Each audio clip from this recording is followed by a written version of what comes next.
Messieurs, dames, on va parler de Bali Bagayoko dans cette vidéo puisque il nie et attaque totalement l'existence des Français de souche, de la vraie France. Et oui, puisqu'il parle tout le temps de la nouvelle France, mais s'il y a bien une nouvelle France, c'est qu'il y a avant une ancienne France.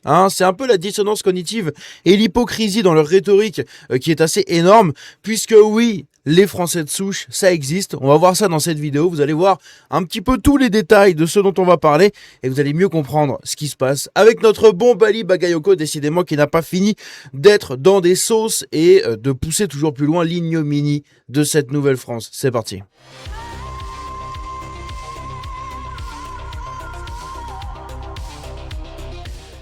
Donc, d'où tout ça a démarré, son attaque, littéralement sur les Français de souche? Eh bien, ça a démarré d'une vidéo de Marion Maréchal, que vous voyez juste ici, la belle Marion, qui nous dit « Sans immigration de masse, il n'y aurait pas de pénurie de logements ». Et oui, on le sait, actuellement en France, il y a à peu près plus de 3 millions de demandeurs de logements sociaux. Sur les plus de 3 millions de demandeurs de logements sociaux, il y a environ à la louche, quasiment un peu plus de 1 million d'immigrés au minimum, d'immigrés sans papier, etc. Des gens qui sont français depuis hier, quoi, en gros, si on écoute les gauchistes. Donc, il y a énormément de pénurie au niveau du logement à cause de tous ces gens-là. Derrière, ça fait augmenter le marché de l'immobilier, etc. Bref, c'est absolument ridicule, même si ça commence à baisser un petit peu. Mais pour tous ceux qui sont actuellement en train de vendre leur maison, vous êtes dans la panade. C'est très compliqué. Enfin, ça dépend des coins. Mais vers chez moi, en Charente-Maritime, évidemment, près de la côte, etc., c'est un peu compliqué pour vendre ta baraque. Bref. Donc ça a démarré de là, tout simplement elle a fait une vidéo de 2 minutes qu'on ne va pas écouter puisque c'est pas le cœur du sujet et de toute façon je vous ai résumé en gros ce qu'il en était, mais voilà, elle a fait une vidéo là-dessus en disant en gros, d'ailleurs c'est marrant, elle a cité, elle a pris ici en exemple des graphiques de comment il s'appelle, de Mark Vanguard sans le citer, c'est un peu dommage, mais ici on voit que c'est les graphiques, bref. Et donc voilà, elle nous dit que avec tous ces immigrés, le marché du logement, notamment des logements sociaux, etc., c'est un putain d'enfer. On a nos clochards en France qui vivent dans les rues, littéralement, et alors que c'est pour la plupart, il y en a quand même pas mal. Bon, il y en a, c'est des cassos, et des pulapis, des punks à chiens, etc. Mais il y en a aussi beaucoup des clochards qui ont bossé toute leur vie, sauf que ils ont eu des galères, ils ont eu ce genre de choses. Moi, à l'époque du lycée, il y en avait un à côté de là où je faisais mon stage, et en fait tous les matins c'était un papy, je pense que d'ailleurs maintenant 15 ans plus tard il doit être mort malheureusement le pauvre papy, mais c'était un papy qui avait au moins 60-70 ans, il était dans la rue avec un chat, et enfin avec son chat, et en fait lui s'est fait dégager de sa maison par ses enfants. Voilà, ses enfants ont hérité de la maison, etc., et ils l'ont dégagé, ils lui ont mis la pression pour qu'il se dégage pour pouvoir revendre la baraque, parce qu'il s'était engueulé avec eux au décès de sa femme, etc., et donc du coup il s'est retrouvé à la rue à Royan, et du coup voilà, je le côtoyais, j'avais discuté un peu avec lui. Et ça, vous voyez, c'est le genre de vrai SDF qui mériterait d'avoir une place en logement social. Sauf que le problème, c'est que t'as Rachid et Boubacar qui viennent et qui lui piquent sa place, qui lui piquent son RSA, qui viennent l'agresser dans la rue et lui voler les quelques thunes qu'il a réussi à faire en faisant la manche. Donc c'est quand même magnifique. L'immigration est absolument une chance pour la France, définitivement. Bref. Et donc, suite à ça, nous avons ici Mathieu Pigasse. Mathieu Pigasse qui a réagi avant Bali Bagayoko, vous allez comprendre. Il a réagi à cette vidéo de Marion Maréchal. Donc Mathieu Pigasse, on le rappelle, je crois que je l'ai mis un peu plus haut. Mathieu Pigasse, donc c'est le patron de MediaWam Productions. Donc MediaWam ou MediaOne, je sais plus comment ça s'appelle, c'est la société de production qu'il a dont il est co-actionnaire avec Xavier Niel et Pierre-Antoine Capton. Ce sont eux qui fournissent, qui produisent et qui gèrent la plupart des programmes du service public audiovisuel français, notamment à la télévision via France TV. Donc, ils sont très très bien en place dans le système, etc. Ce sont des multimilliardaires, ils sont très très bien dans leur vie. Et surtout, ils bénéficient de l'argent magique des Français depuis de très nombreuses années. Ils ont fait fortune grâce à l'argent public. C'est quand même fou de se dire ça. Mais écoutez, c'est comme ça. Et donc, on le rappelle, Mathieu Pigasse, dont le grand-oncle, Albert Pigasse, né en 1887 et mort en 1985, donc à 98 ans, eh bien son grand-oncle, il est fondateur de la célèbre collection de romans policiers Le Masque, donc dans la librairie des Champs-Élysées. Durant le régime de Vichy, il a reçu l'ordre de la Francisque en 1942, puisque oui, hein, il vient d'une famille de collaborateurs au régime de Vichy. Et maintenant, il nous sert des discours d'ultra-gauchistes sur ses médias, à la radio, partout où il parle. Il s'érige en défenseur un peu des pauvres, de la diversité, etc. Il s'érige en plus communiste que les communistes, d'accord? Alors même que c'est un multimilliardaire, capitaliste hein, de son état, un 100% capitaliste, c'est comme ça qu'il a fait fortune. Et il descend d'une famille littéralement qui a collaboré avec Vichy. Vous voyez? Donc moi, il va m'insulter actuellement de raciste, alors que dans mes ancêtres, il y a des gens qui ont lutté contre la France de Vichy. Hein? On peut dire ça comme ça. Et donc, c'est assez ridicule et assez hypocrite. Mais bref, c'est pas tout. Son grand-père paternel, Jules Pigasse, né en 1880 et 1852, eh bien, il est avocat et bâtonnier de l'ordre des avocats de Toulouse. D'accord? Donc, c'était une personne quand même plutôt élevée, hein, de l'aristocratie, on va dire, ou du moins de la bourgeoisie. Pas vraiment de l'aristocratie, mais de la bourgeoisie. En 1942, il a publiquement exalté la charte du travail de Vichy, un texte de 41 qui dissolvait les syndicats libres et interdisait la grève. C'est pas très communiste, hein, dis donc. Lors d'une réunion de la Légion française des combattants, l'organisation pétainiste qui a servi de vivier de recrutement à la milice, il aurait qualifié cette charte d'acte révolutionnaire destiné à assurer la paix sociale. Voilà. Donc Mathieu Pigasse, qui lui est issu d'une lignée, en tout cas au moins, de Français de souche, entre guillemets, puisque on va dire que l'estimation scientifique d'un Français de souche, au niveau légal, entre guillemets, eh bien, c'est au moins une centaine d'années, au moins un siècle ou 2 siècles d'existence dans le pays. Donc si vous avez des ancêtres qui sont en France depuis au moins 100 ou 200 ans, eh bien, vous êtes considéré, on va dire, par la science comme un Français de souche, entre guillemets. Et donc, ici, ben, on voit que c'est un Français de souche, puisque son grand-père, né en 1880, qui devait forcément avoir des ancêtres français, hein, vu le nom et le prénom, eh bien, c'est une lignée de Français de souche. Bref. Et donc, ce Mathieu Pigasse, qui s'érige en communiste multimilliardaire, eh bien, nous dit la canicule, les immigrés. Les incendies, les immigrés. La dette, les immigrés. Et maintenant, la crise du logement, les immigrés, bien sûr. Un racisme sans honte, une obsession qui vous dévore, Marion Maréchal. Les Français de souche dont vous parlez, puisque Marion Maréchal, dedans, parle des Français de souche, hein, quand elle dit en gros que les Français de souche n'ont pas de logement, mais qu'on donne tout aux immigrés. Les Français de souche dont vous parlez, cela n'existe pas. Et pourtant, il en est la preuve lui-même que ça existe, hein, puisque son grand-père est en France depuis au moins plus de 100 ans. Hein, il est né il y a plus de 140 ans, donc écoutez, on est en plein dedans. Hein. La France est faite de migrations, de mélanges et de générations qui se succèdent et construisent une histoire commune. Sur le logement, aucune analyse, aucune réflexion, aucune proposition, rien. Rien sur la chute de la construction, rien sur l'encadrement des loyers, rien sur le foncier, juste toujours les mêmes fantasmes. Le néant de la pensée rempli du vomi identitaire à l'image de la droite radicale, la nausée. Il fait lui-même partie des descendants de cette droite radicale, comme on pourrait la classer, avec le régime de Vichy, n'est-ce pas? Parce que pour les gauchistes, des national-socialistes allemands, ce sont l'extrême droite, d'accord, alors qu'en fait, on pourrait les classer quasiment d'ultra-gauchistes et d'ultra, pas communistes, mais quoique, enfin, j'en sais rien. En fait, on peut les classer un peu comme on veut, mais par rapport à cette extrême droite conservatrice, etc., il y a absolument aucun rapport. Mais bref. C'est dans la tête des gauchistes. Mais voilà, il est lui-même représentant des Français de souche comme ça qui ont collaboré. Qu'est-ce qu'on a d'autre ensuite? On a la réaction de Bali Bagayoko, messieurs, dames. Et là, permettez-moi de vous dire, pardon, que c'est assez incroyable, d'accord?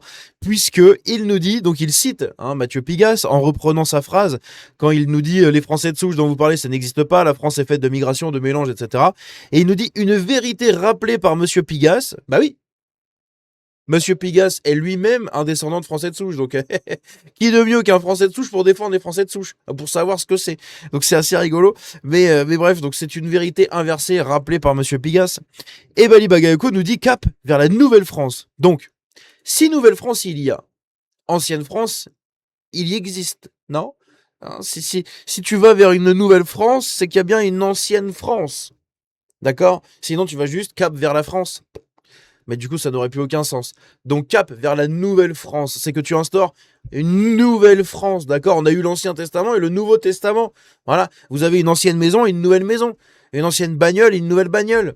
Eh bien, il y a l'ancienne France et la nouvelle France. Donc, si l'ancienne France existe bel et bien, puisque tu la valides avec ta nouvelle France, hein, c'est de la rhétorique. Hein. Peut-être un peu compliqué pour un immigré malien, j'en sais rien, qui qui a survécu avec des centaines de milliers d'euros par mois de l'argent public, hein, on le rappelle. N'hésitez pas à aller voir ma précédente vidéo sur Bali Bagayoko. C'est assez catastrophique hein, quand même. Hein. Il nous aurait coûté plus de quasiment 2 millions d'euros hein, sur 25 ans, hein, avec une partie de son salaire. Hein, c'est assez incroyable. Bref. Mais voilà, peut-être que c'est un peu compliqué, voilà, c'est de la rhétorique, mais si tu as un nouveau quelque chose, c'est bien que tu avais un ancien quelque chose. Et le nouveau, c'est la nouvelle version, ou c'est la version qui le remplace, ou c'est la version améliorée, enfin voilà. Mais c'est un nouveau truc. Si tu as le nouveau truc, c'est que tu avais déjà un truc à la base. Voilà, donc si c'est la nouvelle France, c'est qu'il y avait bien une ancienne France. Hein. Et l'ancienne France, bah, c'est DF de souche. Hein. C'est magnifique comme c'est bien fait. Oh là là là là là là là. C'est assez incroyable. Ici, on a quelqu'un qui a fait une discussion avec Grok et qui lui a posé une question très intéressante. Je vous le mets juste ici. Il a demandé à Grok: est-il vrai que des études scientifiques ont démontré la, globalement, très grande continuité et uniformité génétique dans la population française depuis au moins l'âge du bronze, hein, c'est-à-dire au moins dans l'Antiquité, quoi. Eh bien oui, Grok nous confirme bel et bien qu'il y a des études internationales hein, qui ont statué comme quoi il y avait bien une uniformité génétique et biologique au sein des peuplades d'Europe de l'Ouest notamment, donc ce qui nous concerne nous, coucou. Parce que oui, hein, on était celtes, on est devenus gaulois, puis gallo-romains, même si les celtes et les gaulois bon, sont assez communs entre les deux, mais admettons si on les sépare comme ça et qu'on fait le truc un peu grosso merdo, des celtes, des gaulois, des gallo-romains, des francs et des français. Voilà un peu ce qu'on est devenu. Et à la fin, des Français, hein, des Frankistanais, du Frankistan d'Europe de l'Ouest. Oui, globalement, c'est vrai. Des études d'ADN anciens démontrent une continuité génétique importante de la population sur le territoire de la France actuelle depuis l'âge du bronze, après l'arrivée de l'ascendance steppique. Sans renouvellement démographique majeur et une relative homogénéité à l'échelle nationale, même s'il existe une structuration régionale fine. Les deux grandes vagues migratoires qui ont façonné le pool génétique européen et français sont antérieures et contemporaines au début de l'âge du bronze, donc ça fait longtemps. Hein. L'arrivée des agriculteurs néolithiques d'origine anatolienne vers 6000-5000 avant Jésus-Christ, qui se sont mélangés aux chasseurs-cueilleurs locaux, puis l'arrivée à la fin du néolithique, le début de l'âge du bronze, autour de 2500 à 2000 ans avant Jésus-Christ, lié notamment au phénomène campaniforme, les Bell Bakers ça s'appelle, une composante d'ascendance steppique et avec un biais masculin marqué, justement le remplacement important des lignées Y. Donc il y a bel et bien des vagues migratoires, mais qui sont très anciennes, hein, et qui ont façonné un peu ce qu'on est actuellement, on va dire. Après cette seconde vague, les études montrent une continuité relative. Eh oui. Il y a une étude portant sur 243 individus anciens, dont 58 génomes, sur 7000 ans, qui conclut qu'aucun changement démographique majeur n'est détecté entre l'âge du bronze et l'âge du fer.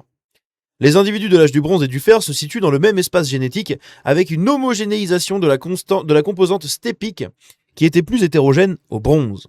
On a une autre étude, juste ici, de 2022, qui nous dit sur 49 génomes de l'âge du fer, donc environ 1200 à 80 ans avant Jésus-Christ, dans 6 régions françaises, qui confirment l'absence de discontinuité majeure ou de turnover populationnel entre le bronze et le fer. Donc, il y a bien une absence de changement, on va dire, génétique dans cette période-là.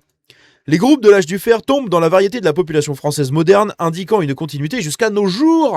Hein? La transition bronze-fer s'explique davantage par des changements culturels, économiques et sociaux locaux que par des migrations massives. Des travaux plus récents, en 2024 notamment ici, ils ont étudié la structure génétique dans le nord-ouest de la France. Je suis issu du nord-ouest de la France. Et qui montrent ainsi une continuité relative entre le Moyen-Âge et l'époque moderne avec des proportions d'ascendance, donc des chasseurs-cueilleurs occidentaux, des agriculteurs néolithiques, des pasteurs steppiques, qui sont stables dans l'ensemble. Donc, globalement, eh bien, il y a vraiment un ensemble et une homogénéité de la diversité génétique française. Et ça, c'est impossible à contester, puisque c'est la science sur la même science sur laquelle se branlent tous les gauchistes à chaque fois. Pour nous dire que oui, il y a eu des vagues de migration. Oui. Enfin bon, c'était il y a 4000 ans, quoi. Hein, donc, mollo, quand même, les asticots. Ça n'a rien à voir avec une immigration unique de subsahariens, d'accord, aussi massive qu'à laquelle on fait face. Mais bref. Ici, on a... non, ça, c'est pas pour le même dossier. Ça. Je sais pas pourquoi c'est là. Faut que je le mette dans mon autre truc. Je sais même plus où c'est. C'est juste là. Putain, j'ai beaucoup de dossiers à faire.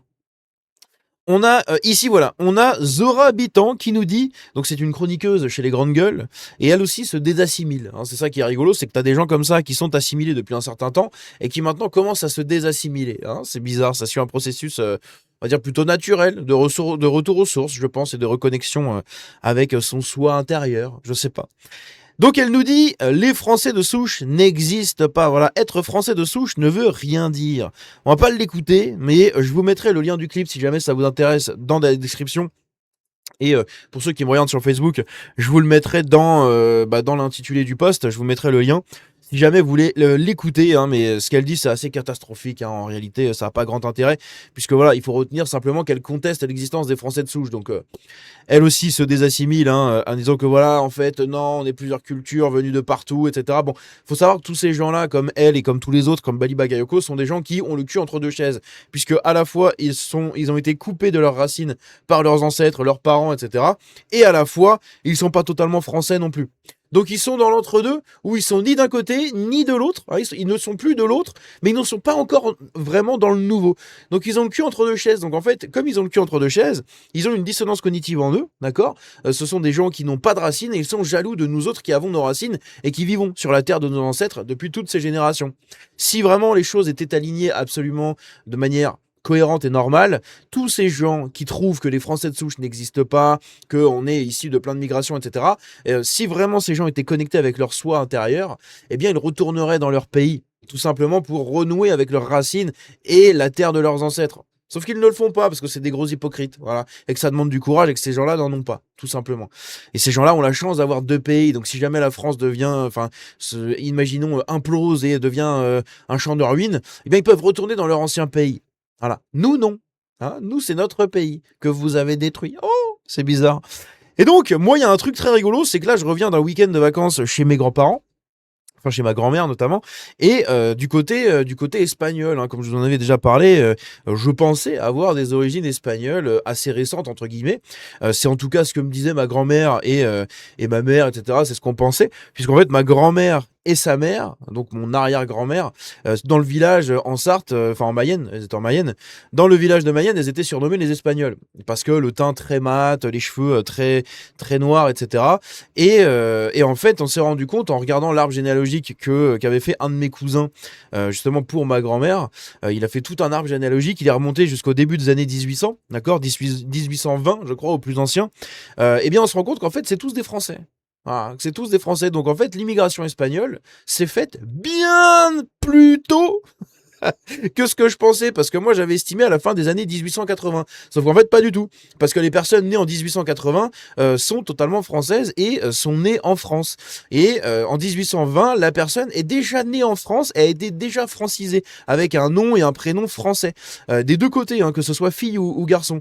Donc, et pourtant c'est la lignée, hein, qui potentiellement était justement du côté plutôt espagnol. Donc en fait, il y a eu trois solutions. C'est soit l'immigration espagnole s'est faite bien avant, donc ici j'avais fait un post sur X, donc je vais vous montrer justement l'image que m'avait fait ChatGPT. Mais en gros, la solution là-dessus, ce serait soit... merde, pourquoi j'ai cliqué là? Ce serait soit que l'immigration espagnole s'est faite autour des guerres napoléoniennes, hein, donc juste avant la personne née en 1820 en France, donc c'est-à-dire 1803-1815, ou alors pendant la Révolution française, hein, puisqu'il y a eu aussi quelques petites immigrations espagnoles à ce niveau-là, et sinon, bah, c'est la guerre de succession d'Espagne qui a poussé pas mal d'Espagnols à quitter l'Espagne pour venir en France, ou venir en Europe, on va dire plutôt au nord de l'Espagne. Et donc potentiellement que ça ferait ça. Donc ça fait de moi un Français de souche à 100%, puisqu'en fait, au lieu d'avoir 6% de sang espagnol comme je le pensais, eh bien j'en aurais même pas 1%, quoi, en gros. Hein, à condition que ça vienne des guerres napoléoniennes, par exemple. Si ça vient des guerres de succession d'Espagne, ou encore même d'avant, j'en sais rien, bah en fait, j'ai même plus du tout de sang espagnol, j'ai rien. Donc en fait, je suis encore plus Français de souche que ce que je pensais. Donc autant vous dire que ça m'a fait très plaisir, hein, puisque je me sentais encore plus chez moi. Et c'était assez rigolo. Donc voilà, pour vous montrer que les Français de souche, ça existe. Hein. Ça existe vraiment. Ce sont des gens qui ont leurs racines, qui puisent comme ça dans tous les sens dans la terre française. Et voilà, moi, à part cette petite branche-là où on ne sait pas vraiment quand est-ce qu'ils sont arrivés, mais du coup, bien avant les années 1800, On sait pas vraiment exactement. Bien tout le reste de mon arbre généalogique, c'est du pur français, du français de souche de la Cambrousse, hein, de la campagne sartoise, du sud notamment de la Sarthe, du côté de mon père, et de l'ouest, de l'ouest de la Sarthe slash Mayenne, du côté de ma mère. Donc bon, bref. N'hésitez pas à me dire ce que vous en pensez dans les commentaires. N'hésitez pas à me donner le récit également de vos familles, hein, parce que moi, c'est quelque chose que j'aime beaucoup. Les arbres généalogiques, les ascendances comme ça et l'histoire en général. Moi, j'adore ça. Évidemment, je suis pas très passionné de tout ça. Donc, n'hésitez pas à me donner un peu le récit de vos familles. Je l'avais déjà fait dans une autre vidéo. J'avais eu plein de témoignages. C'était très intéressant. Bref. N'hésitez pas à me dire ce que vous en pensez dans les commentaires. Que Dieu vous bénisse, qu'il bénisse la France et qu'il bénisse les Français de souche, puisque oui, ils existent bel et bien. On se dit à très bientôt. Prenez soin de vous. Ciao.